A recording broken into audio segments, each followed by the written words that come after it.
আজকে আমরা দেখব মাইক্রোসফট এক্সেলে ফ্ল্যাশ ফিল এবং অটোফিল কিভাবে কাজ করে।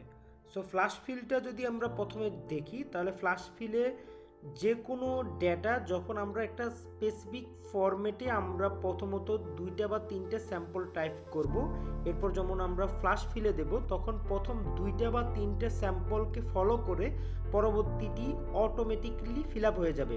সো ফর এক্সাম্পল এখানে যদি আমরা মেল অ্যাড্রেসটাকে আমরা দুই ভাগে ভাগ করব, প্রথম নেম হচ্ছে রাজু, পরবর্তী নেম হচ্ছে হোসেন, এরপরে আমরা যদি বলি রাহুল আহমেদ রাহুল, এর পরবর্তী নাম হচ্ছে আহমেদ, সো এর পরবর্তীতে রাকিব, পরের নামটা হচ্ছে উদ্দিন।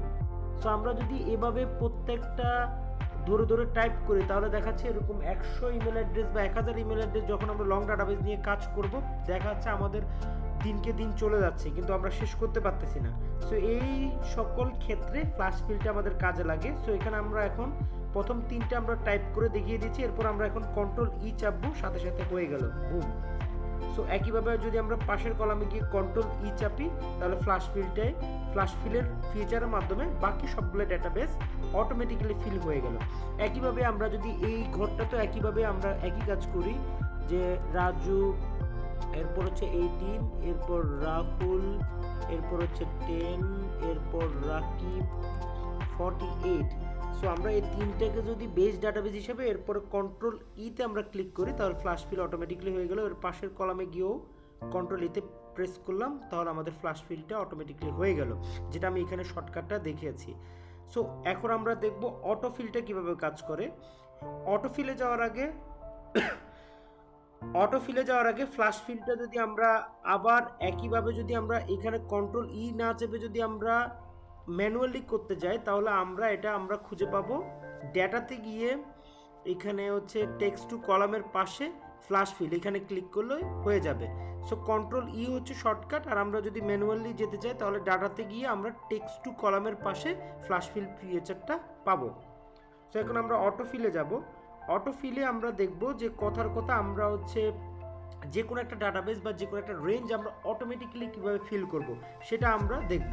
সো আমি চাচ্ছি যে 1 2 এরকম করে আমরা 3 এরকম করে আমরা ফর এক্সাম্পল আমরা চাচ্ছি এরকম করে টোটাল হচ্ছে 50 পর্যন্ত ফিল আপ করবো। আমরা যদি এটাকে এভাবে টানি তাহলে হচ্ছে আমরা এখানে 26 পর্যন্ত হলো। এভাবে আমরা যদি টানতে থাকি তাহলে এটা 50 100 এভাবে করে যাবে।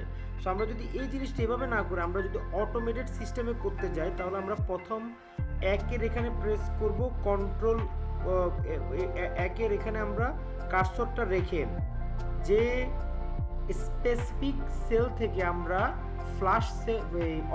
অটোমেটিক আমরা হচ্ছে অটোফিলটা ফিচারটা নিয়ে আমরা কাজ করব, সেই স্পেসিফিক সেলে আমরা দাঁড়ায় alt H F plus I plus S চাপবো। অল্টা চেপে ধরে এইচ এফ আই এস এরা যখন আমি ক্লিক করব তখন এভাবে একটা পপ আপ বক্স আসবে। সো এই বক্সে আমরা যদি দেই যে আমরা চাচ্ছি 1 থেকে এরকম 100 পর্যন্ত অটোমেটিকলি ফিল আপ হয়ে যাবে অথবা 1 থেকে 200 পর্যন্ত। সো আমরা এখানে কলাম দেব, কলামে গিয়ে 1 থেকে শুরু হবে, স্টপ ভ্যালু হচ্ছে 200 হবে। এখানে লিনিয়ার ক্লিক করতে হবে, এখানে ওকে ক্লিক করতে হবে, বুম। আমরা যদি এবার একটু কন্ট্রোল দিয়ে ডাউন অ্যারো কি চাপি তাহলে এক ক্লিকে যে 200 নাম্বার সেল পর্যন্ত আমরা দেখা যাচ্ছে অটো ফিল আপ হয়ে গেছে। এরকম যদি আপনি 50,000 দেন 1 লাখ দেন তাহলে কিন্তু অটোমেটিকলি ফিল আপ হয়ে যাবে। আবার আরেকটা শর্টকাট হচ্ছে আপনি মাউস দিয়ে ড্র্যাগ করে সেই জিনিসটা করতে পারেন। যেমন আমি মানডের পর আমি চাচ্ছি যে মানডে থেকে সানডে পর্যন্ত আমি ফ্ল্যাশ ফিল করব। এই যে মাউসের 4 কোণার যে চিহ্নটি আসছে এই চিহ্নটাতে ক্লিক করার পর ড্র্যাগ করে যদি আমরা নিচের দিকে টানি তাহলে দেখতে পাচ্ছেন পাশে কিন্তু উঠতেছে, পাশে কিন্তু আপনাকে সিগন্যাল দিচ্ছে যে সানডে পর্যন্ত অলরেডি হয়ে গেছে। এরপর আমরা মাউসের যে এতক্ষণ পর্যন্ত লেফট বাটনটা চেপে দিলাম সেটা আমরা ছেড়ে দেব, তাহলে বুম হয়ে গেল। সো এভাবে কিন্তু আপনার সিরিয়াল এবং ডে এগুলো আপনি অটোফিলের মাধ্যমে আপনার অনেক কাজগুলো আপনি খুব দ্রুত সেরে ফেলতে পারবেন এবং আপনার কাজের মধ্যে অনেক স্পিড আসবে এবং আপনি কাজটা খুব টাইমলি ডেলিভারি করতে পারবেন। সো আজকে এতটুকুই ছিল। এছাড়াও এক্সেল এবং ক্যারিয়ার রিলেটেড বিভিন্ন ধরনের টিউটোরিয়াল পেতে আমাদের পেজের সাথে আপডেট থাকুন। আমরা প্রতিদিন ভিডিও আপলোড দেই। এছাড়াও আপনি চাইলে আপনার যে কোনো পছন্দের টপিক নিয়ে আপনি যদি টিউটোরিয়াল পেতে চান তাহলে আমাদের ইউটিউব পেজে আপনি কমেন্ট করবেন, আমাদের সাথে লাইক, কমেন্ট এবং সাবস্ক্রাইব করে আমাদের সাথে সঙ্গে থাকবেন। So thank you so much for watching.